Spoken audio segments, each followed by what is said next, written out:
Una universidad tiene una cantidad de funciones a cumplir en el ámbito social donde aparece. La Universidad Católica de La Plata no es una excepción. Y digo esto porque hoy vamos a recordar una intervención de este orden que tuvo hace unos años y que fue a propósito del problema de la deuda externa argentina. Ese es un viejo problema, en realidad en la historia argentina empieza casi con la independencia, pero tuvo unas características especiales en las décadas de 1980, 1990 principalmente, y en la Argentina culminó en la gran crisis económica del 2001. Mientras se daba la posibilidad de encontrar soluciones que evitaran esa crisis, la Universidad Católica de La Plata intervino, produjo una cantidad de recomendaciones, estudios, y entre ellos estuvo, fue casi como un acto de publicidad, la promoción, la presentación para que se le discerniera el Premio Nobel de la Paz a Miguel Ángel Espeche Gil, embajador en actividad en ese entonces, y que había estudiado a fondo el tema de la deuda desde la perspectiva del derecho internacional. Entonces la universidad lo aprobó, lo apoyó, quiero decir, y para darle una mayor repercusión, efectuó esa propuesta ante el comité que adjudica el Premio Nobel de la Paz en Noruega. Es un antecedente muy interesante que nos va a dar base para la conversación que empezamos inmediatamente con Miguel Ángel. Así que, Miguel Ángel, estamos acá evocando recuerdos que tienen mucha actualidad. Y que te agradezco mucho esta oportunidad de volver a La Plata. Ajá. Debo decir que soy platense. De modo que cada vez que vuelvo acá, luego con enorme gusto y me tiene una añoranza de años muy felices de la infancia y la adolescencia y de época joven de estudiante. Realmente la mención que haces al apoyo que tuve y que tuvo el tema de la deuda externa en la Universidad Católica de La Plata es notable porque, como bien decías al principio, una de las misiones de toda universidad es encarar los problemas que en ese momento están vigentes en las sociedades en las cuales actúa la universidad. En general no hay una conciencia muy próxima a esta visión de la misión de la universidad, porque se la considera como una institución destinada a formar profesionales, pero se deja un poco de lado la parte de investigación y de la presencia de la universidad en las sociedades, ¿sí? como factor de análisis de la problemática y de la búsqueda de soluciones para el conjunto de la sociedad. Así que esto que mencionas, la actitud que tuvo la Universidad Católica de La Plata cuando manifestó su apoyo a una tesis que yo desarrollé y te hice explícita en esos años, sobre la necesidad de encarar el tema de la deuda externa desde el punto de vista, desde la óptica del derecho, de la visión jurídica de la deuda externa a la luz del derecho internacional público. Y precisamente mi gratitud hacia la Universidad Católica de La Plata es que la primera nominación que a raíz de mi trabajo sobre la deuda tuve para el Premio Nobel de la Paz fue precisamente de local. Así que no podría olvidar nunca mi gratitud enorme hacia esta universidad, que además me han invitado unas cuantas veces a dar charlas o clases en... Y tendríamos que evocar aquel acto que organizamos porque se hizo con el Centro de Estudios de la Realidad Nacional. Sí, el Centro de Estudios de la Realidad Sí, Nacional, exacto. que tuvo un éxito de público muy importante. Fue varias centenas de personas, cosa que es bastante inusual, ¿no? Sí. Tanta gente. Y este es el libro que publicaste. El libro apareció publicado A raíz de las conferencias que se dieron. Las conferencias, y además venía el libro con una cantidad de documentación emanada de documentos de la Iglesia también, Claro, efectivamente. Que luego han aparecido otros. Es un tema que desde el punto de vista eclesiástico se ha trabajado pero eso más tarde con fue un intensidad. hito en hacer pública la vigencia de ese problema. Así que la sociedad no tenía realmente noción de la existencia del problema de la deuda, o al menos era una noción parcializada y incompleta. Sí, has dicho bien eso, porque no había una idea definida acerca del problema, pero cuando empezó a existir un poco de alarma por la cosa, tampoco eso fue acompañado por un conocimiento claro de la situación. Aquella tarea que realizaste y que participó la Universidad Católica de La Plata, precisamente buscaba esclarecer qué se puede hacer en ese momento, qué de concreto se podía hacer, no simplemente denunciar un problema. Y efectivamente estaba la deuda argentina de entonces configurada de una manera en que se podían seguir las causales, como diríamos, no jurídicas, que le daban fundamento y que entonces se podía revisar. Lamentablemente la situación no es la misma, pero porque se dejó estar, por malas razones, bueno, siempre malas razones, pero quiero decir, algunas en que ha participado la malicia, sin duda, pero en otras la ignorancia. La ignorancia.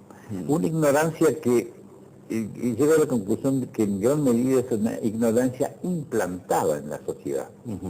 Porque hay omisiones en la información que parecen ser hechas con un designio, es decir, para mantener anestesiada a una sociedad sobre determinados problemas. Y este es el caso típico. No hay noción de la importancia, de la incidencia del problema de la deuda externa sobre la vida diaria de los argentinos. Parece que la deuda es un problema de los economistas, que aparece siempre sesgadamente, es decir, se ha tomado un crédito y se paga o no se paga. Pero hay un distinguido jurista cordobés, juez retirado, Miguel Ángel Rodríguez Villafañe, que dice que en torno a la deuda externa hay una invisibilidad mediática. Es decir, que los medios no transmiten la realidad de ese problema. Es decir, se habla de la deuda, pero no se habla del fondo de la deuda, de su gestión, de su génesis, y mucho menos de un andarivel de posibles soluciones que son de carácter jurídico, que por lo general son dejadas de lado. El aprovechar las herramientas que da el derecho internacional público para ecuacionarlo. Y acá no tenemos más remedio que remitirnos al origen moderno, digamos, de la deuda externa argentina y del mundo. Nosotros estamos sufriendo el capítulo argentino de un problema mundial que es el de la deuda externa. Porque en realidad ya hay que hablar de una deuda internacional. Sí. Incluso en el caso argentino, el fenómeno de la deuda pública ha pasado de ser externa a ser interna, pero también con una característica muy particular. Es como la autofagia, es decir, comerse a sí mismo. Cuando se cerró la posibilidad de tomar créditos exteriores, empezó a sacarse compulsivamente a la misma Argentina, empezando por los organismos públicos, los bancos oficiales, los fondos de jubilaciones, y todo eso va siendo una masa de bonos que también circulan en el ámbito internacional. Por eso digo que Claro, la La deuda denominación es algo que ya no es ni externa ni interna. es una deuda pública que tiene características muy especiales, que va cambiando, Sí. se va metamorfoseando también. Y que se ve que es un problema de la economía contemporánea. Sí. Es un problema, es decir, el origen global de la deuda, tal vez convenga recordarlo. Porque no vamos a hablar de la deuda argentina antigua, porque la de Baden Browne del siglo XIX, que recién se terminó de pagar al principio del siglo XX. Pero el problema de la deuda no era acuciante en los años 70. Incluso en nuestro país tenía una deuda muy chica. El presidente Ilian en el 63, 64 canceló gran parte de la deuda y que era insignificante con relación al presupuesto nacional, ¿no? Pero incluso y en el 76 la deuda argentina era algo así como 7.000 millones de dólares, que por supuesto que es mucho dinero, pero en comparación con lo que era entonces el presupuesto nacional, era una cantidad manejable. Pero ese es el problema argentino. Pero ¿qué pasó en los años 70 en el mundo? Porque tenemos que ubicarnos en el contexto mundial. El precio del petróleo, porque ahí empieza y después terminaremos hablando de la crisis del petróleo, en los años 70 era muy bajo. Creo que el barril de petróleo se cotizaba algo así como 80 centavos de dólar o $1 el barril, imaginémonos. Que en realidad, a pesar de que el dólar entonces valía más que el de ahora, pero era muy barato. Entonces, ¿qué pasó?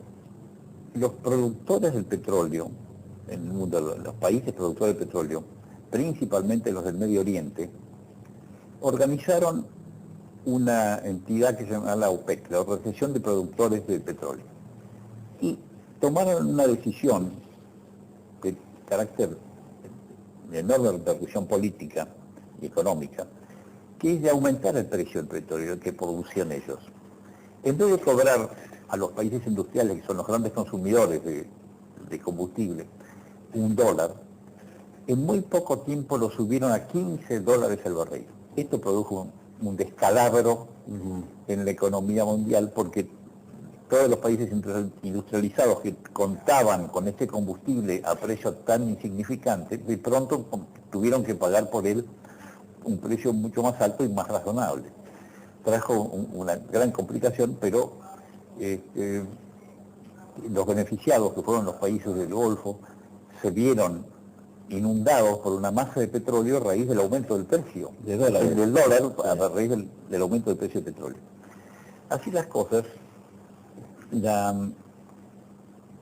enorme masa de dinero que cobraban los países productores de petróleo, la colocaron en la banca internacional. Hicieron, es decir, los consorcios financieros, y estas entidades se encontraron con esa enorme masa de dinero y pasaron a hacer su negocio, es decir, ofrecer esos dólares que se llamaron los petrodólares, porque eran los resultados de la venta del petróleo con un precio más caro. Ofrecieron eso y recorrían el mundo las delegaciones de los bancos, con un fuerte apoyo político de los Estados Unidos también, y presentaban la oferta de créditos en dólares como un gran negocio a ser aprovechado por los países necesitados de inversión.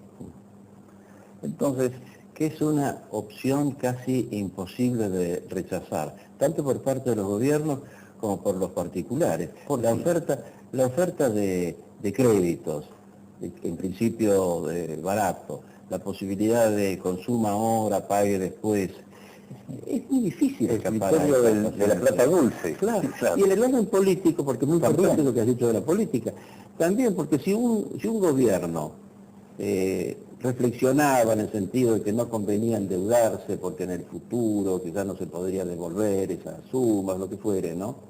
Y resolvía no aceptarla, el partido opositor o el grupo opositor, claro, pasaba a buscar apoyo del eventual prestamista, y entonces tenía mayor peso político. Sí, era muy tentador. Claro. Por eso es dramático, casi imposible de escapar era eso. Precisamente hay que colocarse en lo que fue el fenómeno en la época. Estamos hablando de los años 70. Estas entidades financieras, los bancos, decían, bueno, tomen estos créditos que les y con estos créditos ustedes pueden hacer lo que les parezca, retomar el camino del desarrollo, invertir en caminos, ferrocarriles, escuelas, sistemas de salud, es decir, lo que un país necesita. Y realmente era muy tentador. Además, estos petrodólares, con esta enorme oferta, habían hecho que la tasa de interés bajara muchísimo.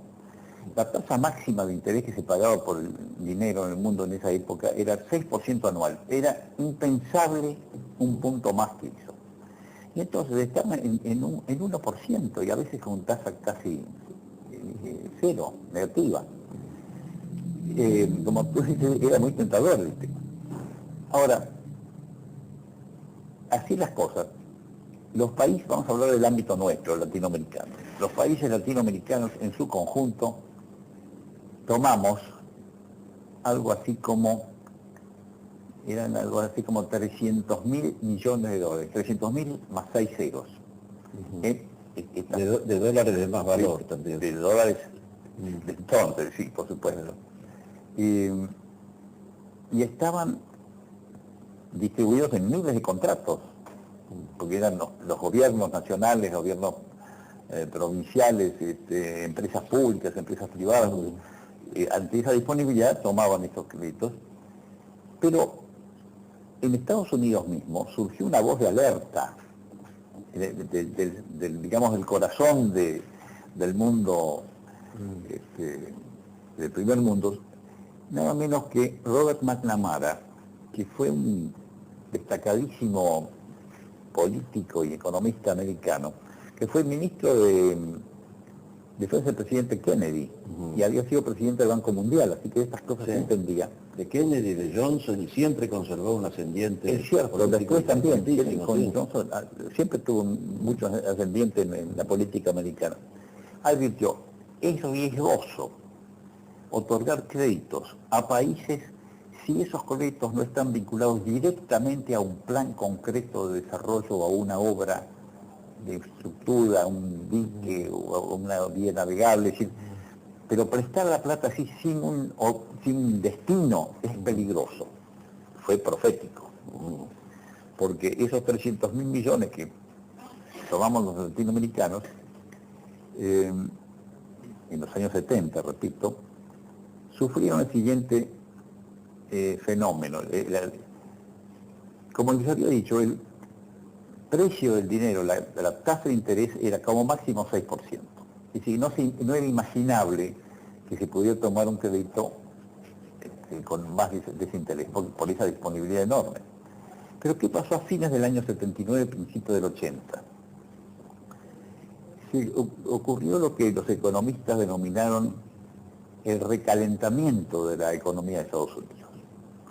Entonces, el presidente del Banco Central Americano, que es la Reserva Federal, es decir, es el instituto, se llama Reserva Federal, se llama banco, y actúa como los bancos centrales, es decir, más o menos la responsabilidad que tienen los bancos centrales de nuestro país. Entonces, decidió aumentar la tasa de interés. Habrá sido enero del 80, por ahí, no sé. Era insignificante y de 6, que era el máximo, pasó a 8, pocos días después a 10, 12, 14, 16, 18, 22. Ese salto tremendo de 6% anual a 22% anual en un momento dado, en menos de un año. Fue una cosa impresionante. Pero, ¿qué fue lo que hizo la banca prestataria, los que habían prestado? Aplicaron ese aumento de la tasa de interés resuelto por el Banco Central de los Estados Unidos, la Reserva Federal, y lo aplicaron a todos los contratos de préstamo que se habían firmado con todos los países latinoamericanos. ¿En qué se apoyaban?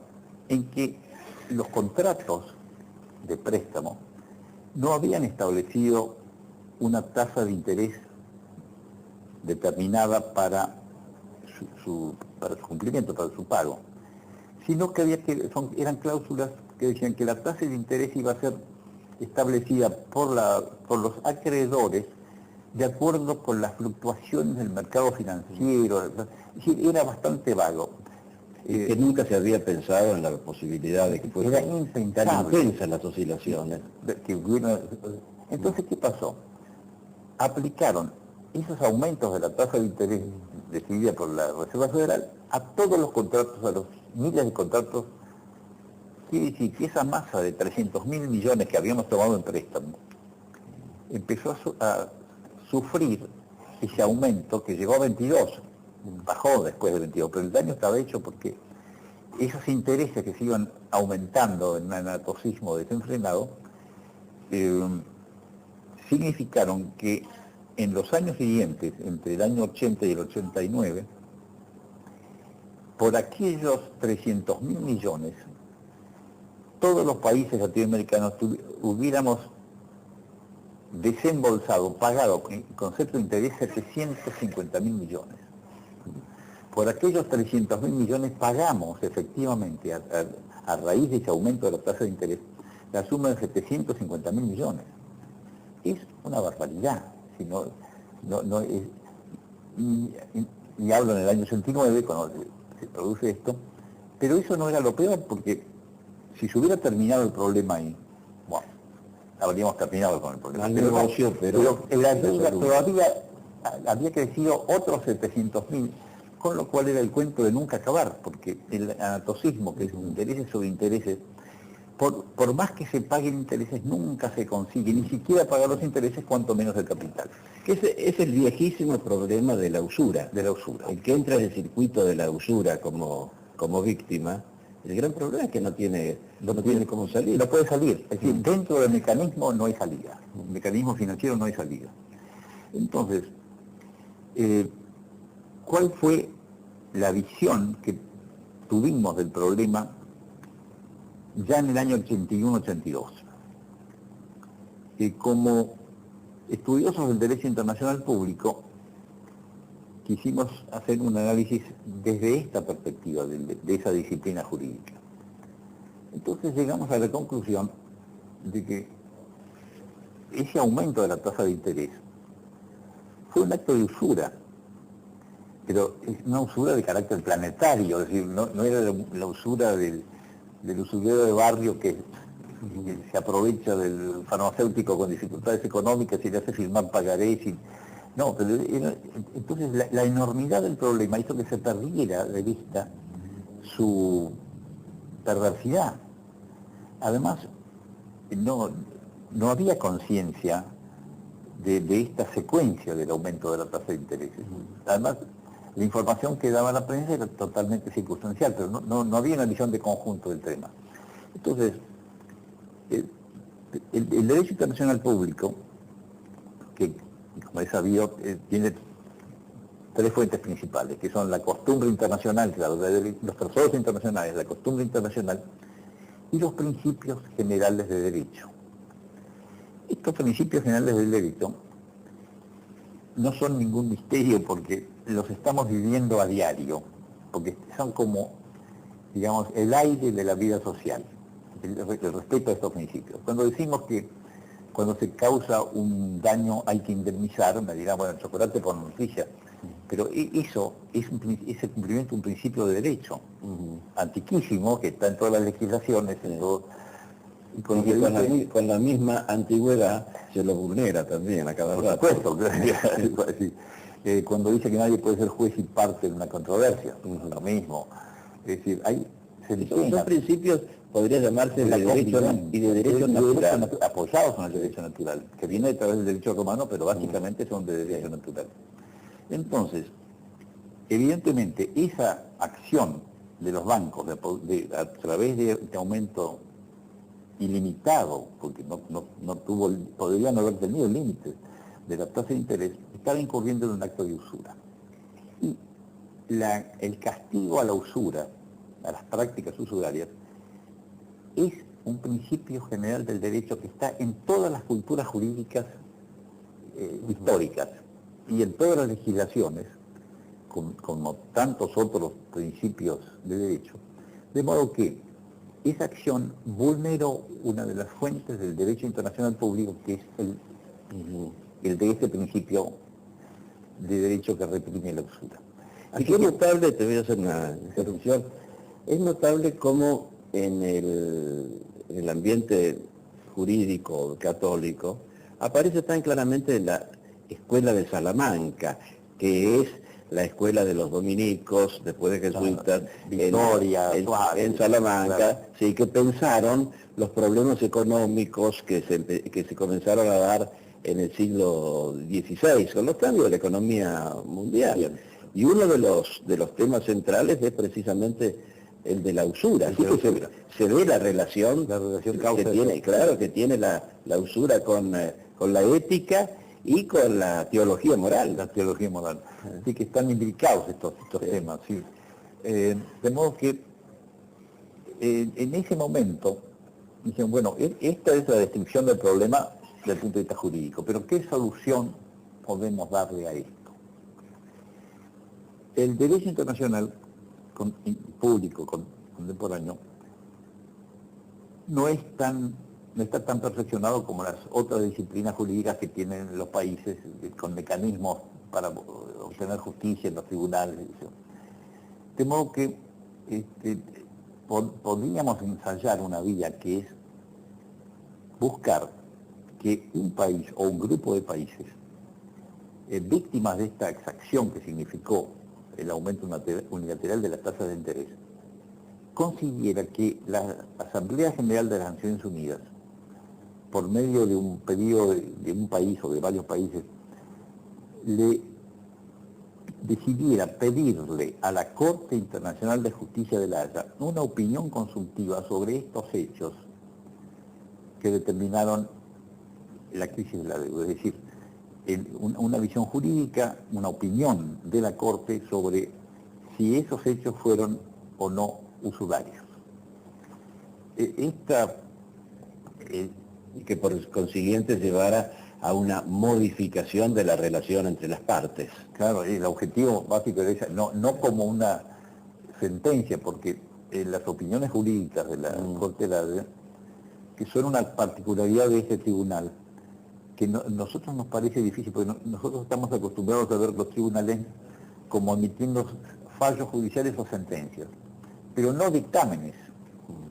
En realidad las opiniones consultivas son como un dictamen que no es vinculante, es decir, no es obligatorio de cumplimiento inmediato, pero tiene un valor importantísimo desde el punto de vista científico del derecho, moral, por la entidad del órgano que lo emite, que es la Corte de la Haya con su prestigio. Pero además son vinculantes para los organismos de la Naciones Unidas, sí, como el Fondo Monetario Internacional y el Banco Mundial. Es decir, ha puesto el dedo el problema central, que si la Corte de la Haya hubiera recibido el pedido de opinión consultiva y hubiera omitido esa opinión afirmando la ilicitud de esa alza unilateral, el Banco Mundial y el Fondo Monetario tendrían que haber cumplido como si hubiera sido una sentencia.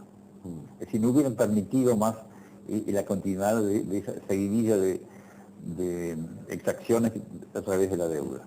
Ese era un factor importante. Sí, de la bola de nieve, por eso. La bola de nieve, sí, más generales. Y la otra cuestión también de una enorme importancia es que, como sabemos, los tribunales de los Estados Unidos, donde se dirimen muchas de las causas, lo estamos viendo con los fondos buitres,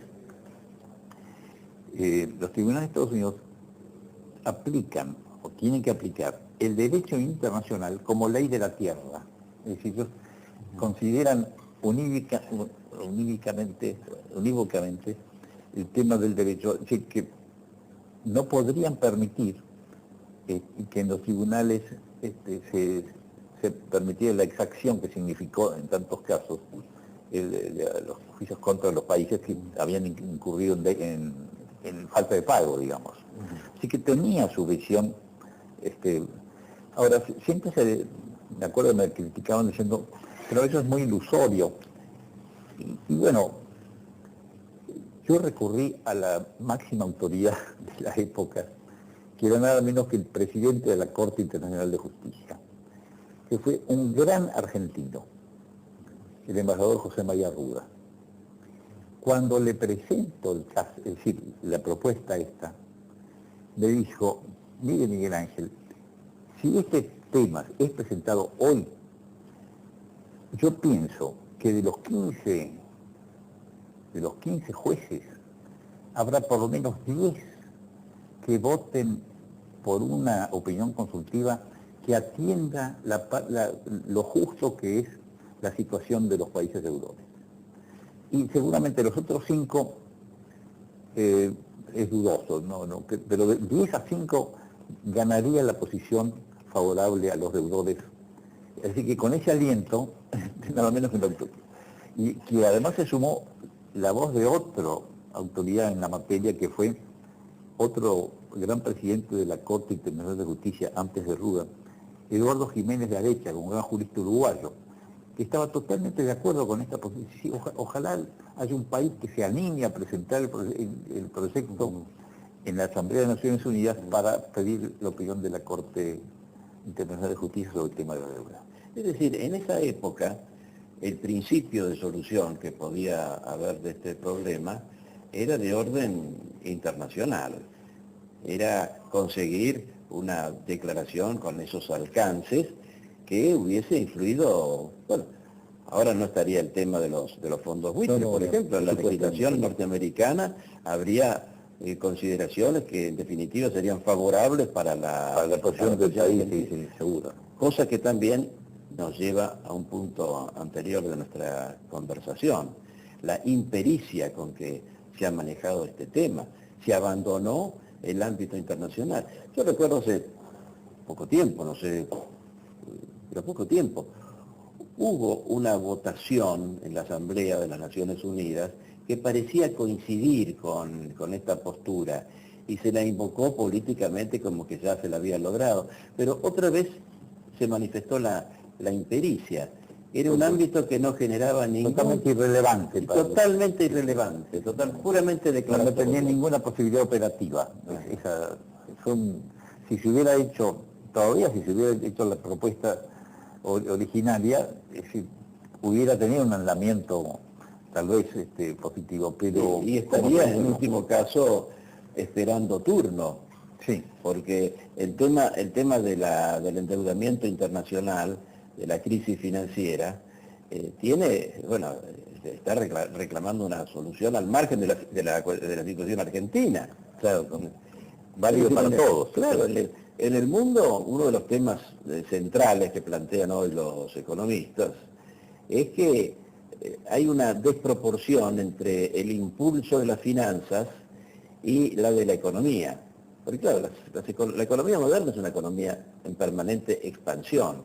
Entonces sus recursos monetarios, que son el dinero y los documentos que obligan, bonos y todo eso, tiene que corresponder. Pero como nunca se sabe cuál va a ser la producción efectiva en un futuro inmediato, se calcula de manera demasiado optimista en cuanto a lo financiero. Y allí ahí se da el fenómeno de la inflación, que tiene muchísimo que ver con este tema que estamos hablando. Extremando, digamos, el argumento, pero la artificialidad del mundo financiero es tremenda. Lo que pasa es que se ha perdido la noción. Por ejemplo, especular sobre las posibilidades de la producción del maní de Indonesia del año 2018 es absurdo, y que se hagan transacciones financieras en virtud de esa hipótesis. Sí. Es una locura, pero eso así se maneja. Es decir, el mundo financiero ha tomado una preponderancia por encima de la economía, muy perjudicial. Y además esto lo ha denunciado el magisterio de la Iglesia en muchas oportunidades. Sí, sí. No solo ahora con el Papa Francisco, que ha actualizado todo eso, sino, el Papa Benedicto, el Papa Juan Pablo II ha tenido documentos fuertísimos que no han tenido difusión. Por ejemplo, la exhortación apostólica Eclesia in América, ¿te acuerdas? Del año 91, me parece, donde el Papa se refiere a los problemas de la deuda externa en esos términos que nosotros estamos diciendo. Pero no hubo difusión de esa actuación. Pero además existe permanentemente esa ilusión, ese vértigo que trae el crédito. Insistimos, ¿no? Para estados y particulares. Hay un libro muy interesante de Kenneth Rogoff. De él tiene una coautora, no recuerdo ahora el nombre de la coautora, pero Kenneth Rogoff es un economista muy importante. Y este libro es justamente sobre el problema del endeudamiento y de los golpes inflacionarios que están íntimamente vinculados. Y el libro se llama Esta vez es distinto. Desarrolla lo siguiente. ¿Lo tenés el libro? Sí. Pero tenés que prestar. Lo voy a hacer. Había leído en una parte ese título que me llamó la atención, pero... Sí. Y desarrolla lo siguiente. Es un libro de economía y de historia. Toma desde el año 1200 los fenómenos inflacionarios de burbujas, de endeudamiento, y demuestra que cada vez se consideró que era algo nuevo. Entonces venía alguien más o menos informado y decía, pero fíjese lo que pasó. No, pero es distinto, porque ahora hay esto otro. Y entonces, dice, la crisis del año 2009, 2008, fue anunciada por muchos economistas que hicieron sus advertencias. Pero hubo una contraofensiva, decían, no, ahora es distinto porque las hipotecas tienen un valor diferente que lo había pasado. Y se repite exactamente igual. Es decir, este tema de la tendencia al endeudamiento y a la inflación es un vicio de la vida económica. Como todos los vicios es difícil de desarrollar. Realmente, esto que hemos estado conversando ahora, se refiere a la situación global de la deuda. Pero cada país tiene su historia propia de cómo se generó la deuda. Y el nuestro no es el mejor. Porque también en la misma década del 70, aquí ocurrió un hecho que es, digamos, el origen argentino de la deuda. Era durante el régimen de facto. Es decir, me acuerdo que uno de los motivos aducidos para el golpe del 76 fue la deuda externa, cuando en realidad era insignificante la deuda en términos reales. Cuando terminó el régimen de facto, la deuda era algo así como 25.000 o 35.000 millones, una cosa espantosa, una diferencia enorme. Pero ¿cómo creo que era 15.000, que duplicaba la que se había, que se había heredado. Sí, después... Entonces, o sea, todavía no había caído el tema del aumento internacional de las casas. No, claro, es previo a esto. Así que ahí es previo. De alguna manera, la uno con el otro, pero... De alguna manera era manejable. El caso de haberse invertido bien. El caso argentino, y se repitió en otros lugares, es este.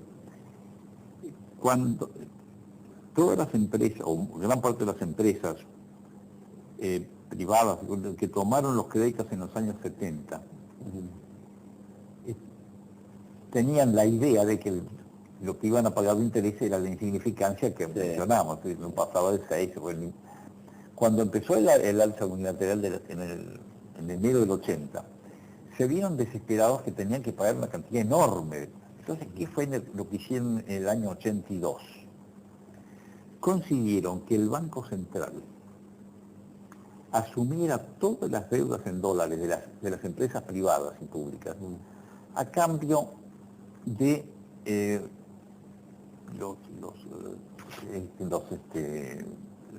las empresas deudadas arreglaban con pesos desmonetizados, pero le pasaban la deuda al Estado Nacional Argentino. Un sistema de seguro de cambio. Ese fue un sistema perverso que se verificó, si no me equivoco, se concretó en noviembre del año 82, el 19 de noviembre. Es una fecha muy grata para La Plata, pero no para la ciudad de La Plata, pero no para el país. Pero eso no salió en los diarios. Es decir, el hecho de que la nación argentina hubiera tomado como propia la deuda privada, no se enteró nadie, salvo los interesados. Pero no hubo conciencia de eso, pasó como un dato más del mundo financiero, de los bancos. Eso es tremendo. Así que ahí vamos de nuevo a la invisibilidad mediática de la que hablaba nuestro amigo Rodríguez Villafañe en Córdoba.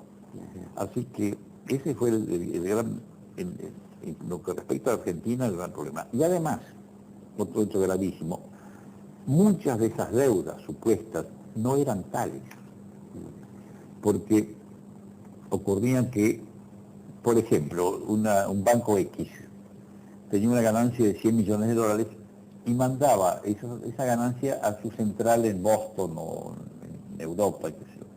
Al día siguiente, la sucursal argentina le pedía prestado 100 millones de dólares a la central y entraban esos como deuda. Lo que había salido el día anterior como ganancia, entró como, es decir, que era totalmente artificial. Y como eso, hay más de 477 casos que están probados judicialmente.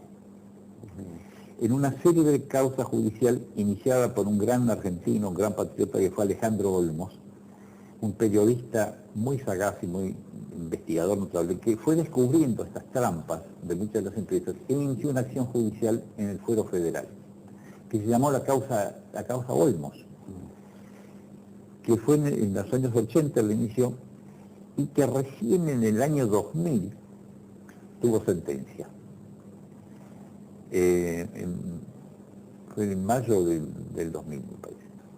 En esa sentencia el juez Ballesteros enumera 477 casos de trampas como estas que acabo de mencionar, hechas por una cantidad de empresas, y que son el origen de la deuda argentina. Desgraciadamente, el juez omitió hacer lo que hubiera sido obligatorio para él, de acuerdo con el Código Civil, que es declarar la nulidad de los actos hechos en función de hechos ilícitos. Entonces lo que hizo es, acordó que la Constitución dice que la deuda externa la debe manejar, la debe arreglar el Congreso de la Nación, y pasó el expediente al Poder Legislativo. Y declaró la prescripción de las acciones penales que le habían correspondido, porque había pasado el tiempo y, de acuerdo con la ley penal, no se puede aplicar la sanción después de determinado tiempo. Así que quedó impune la cantidad de delitos y hechos ilícitos cometidos por personas responsables y empresas en la década del 70. Esa es la triste historia real de nuestra deuda, es el origen de la actual, ¿no? Después se fue transformando de distinta manera. Que no es el mismo caso de otros países, porque el endeudamiento contemporáneo de Brasil se tradujo más bien en obras públicas, en inversión. Sí, lo que pasa es que en Brasil gran parte de la deuda se aplicó realmente a obras de infraestructura, cosa que desgraciadamente no ocurrió entre nosotros. Es decir, así que en eso está estriba la diferencia, ¿no? Realmente. Sí, que no ha sido productiva, el endeudamiento argentino no ha sido productivo. Esa es otra de las claves, en realidad. Para comprender la perversidad del problema, ¿no? Sí. De alguna manera es una nota argentina dentro de un problema internacional y duradero, y que, bueno, quizás ese aspecto ya no tenga remedio en sí mismo, que haya que incorporarlo a un tratamiento mayor y en el plano internacional. Pero uno de los resultados, me parece, de esta conversación que estamos sosteniendo es que hay un vicio central en la economía contemporánea, y los argentinos no hemos demostrado ser especialmente sagaces, ¿no? Pero ese problema subsiste, y es la usura, en la medida, en este caso histórico, en que el mundo financiero lleva otro ritmo que el mundo económico. Entonces se genera un artificio en la vida de la relación material. Tendríamos que el problema de las deudas, de las burbujas especulativas y de la inflación es casi inevitable mientras no haya un conocimiento de orden intelectual, de ahí la importancia de la tarea de las universidades. Las universidades para difundir esto y elaborar soluciones. Me acuerdo que no hace mucho en una revista, las declaraciones de un obispo de un país de África, no me acuerdo cuál fue, Mali o cuál, un obispo católico, que dijo, pero ¿cómo es posible que la deuda que ha tomado mi país en 3 años, por medio de los intereses, sea el doble de lo que era? Es decir, hizo un cálculo muy simple. Y se indignaba, dice, hemos tomado un crédito que en realidad nos ha perjudicado enormemente porque es muy superior lo que tenemos que pagar, el beneficio tomado es una reflexión muy atinada, pero que refleja en un caso concreto la perversidad del problema de la deuda. La crisis del 2008 tiene también un origen bastante temerario. Esa idea de que toda la población en Estados Unidos y en Europa Occidental podía tener aparte de su casa otra de veraneo, y entonces entraban en hipotecas, como se multiplicó la cantidad de hipotecas, que a la vez pasaban al mundo financiero. La hipoteca de fulano de tal se cotiza en bolsa porque se supone que va a pagar, y si no podía pagar, ¿qué fue lo que pasó? Pero fíjate, yo tuve oportunidad hace unos años de recorrer la costa del Mar Negro, en Bulgaria, y había una enorme cantidad de construcciones cerca de la playa, vacías. Precisamente por eso, porque entraron en la burbuja y después ellos no pudieron pagar y nadie más pudo y las casas seguían vacías. Es tremendo. Sí.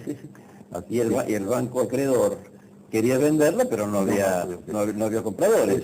El cine documental tiene un aporte notable, que es una filmación que se llama Inside the Job, en inglés. Por internet sale Inside Job, pero la traducción al español es trabajo confidencial. Así que si uno entra en internet, en Google, creo que sale. Y este documental es notable porque son entrevistas hechas a muchos personajes del mundo financiero, donde ellos, no digo ingenuamente, pero ante las preguntas que les hacen los periodistas, en algunos casos dicen la verdad, con lo cual sacamos una radiografía de la barbaridad que ha significado la acción del mundo financiero sobre la verdadera economía es la que ha sufrido y los pueblos que han sufrido. Es que es una complejidad tal de estos fenómenos. Además la hace más complicada a propósito. Sí, desde luego. Pero se hace incontrolable. Y los países están, es decir, individualmente son víctimas de esto. Tendría que haber habido una acción pareja de varios países. Yo me acuerdo que incluso fue al principio, el presidente de Perú era Alan García, que se lo criticó diciendo que era un demagogo, etcétera, pero lo que él dijo en su momento era, Perú va a pagar la deuda, pero con limitado a las posibilidades que le dé la balanza de pagos del comercio exterior. Esa limitación pusieron el grito en el cielo, que era una cosa demagógica, era de una sensatez absoluta. No lo pudo hacer y bueno, no terminó muy bien su mandato, pero... Y en realidad se anticipó a la propuesta que ensayó, no fue muy definida, de la después presidenta del Fondo Monetario Internacional, Anne Kruger, cuando planteó como una necesidad que se crease una forma de que los países endeudados salieran de su situación, claro, de manera análoga, que es difícil establecer el paralelo con muchas cosas, ¿no? Pero de manera análoga a la que pasa en la vida privada con un comerciante que quiebra, que no puede quedar ligado para siempre a su deuda, porque eso en la antigüedad equivalía a la esclavitud. El que no podía pagar iba a la esclavitud porque en definitiva no tenía forma de salir del circuito de la usura y bueno, directamente se reconocía que era un esclavo. Pero la quiebra y el concurso han sido creaciones del derecho para que el deudor pueda ponerle fin algunas veces. Por supuesto, después viene la malicia, que de eso hace un escudo para el deudor de mala fe. Bueno, todo eso pasa porque la vida humana tiene todos esos matices. Sí. Pero es curioso que, Anne Kruger decía, como presidenta del Fondo Monetario Internacional, no podemos seguir con una situación así. Un país que es deudor para siempre sí. Y no va a poder hacer una política de inversiones. Hay que encontrar una fórmula, y bueno, y sería una fórmula jurídica, ¿no? Ese desafío todavía está claro. Presente. Y no, ¿recuerdas el personaje de Shylock en la obra El Mercader de Venecia de Shakespeare? Sí. Cuando el deudor tiene que firmar un contrato con el acreedor que si no paga, tiene que pagar con una libra de carne, de su propia carne. Entonces cae en insolvencia y el acreedor le va a pedir la libra de carne. Entonces recurre al juez el deudor. Y el juez dice, bueno, muy bien, está el contrato, tiene que pagar, pero con una condición, la libra de carne, pero sin una gota de sangre, porque sería de más, con lo cual invalidó la perversidad del contrato que había firmado el acreedor con y aplicando un principio de derecho natural. De derecho natural. Así que dice que el derecho puede resolver las cosas. Así es. Se lo toma con seriedad y con coraje para enfrentar la situación. Sí. Y es estímulo para todas las universidades. Por supuesto. Para esta, la UCAL. Muchas gracias. Sí.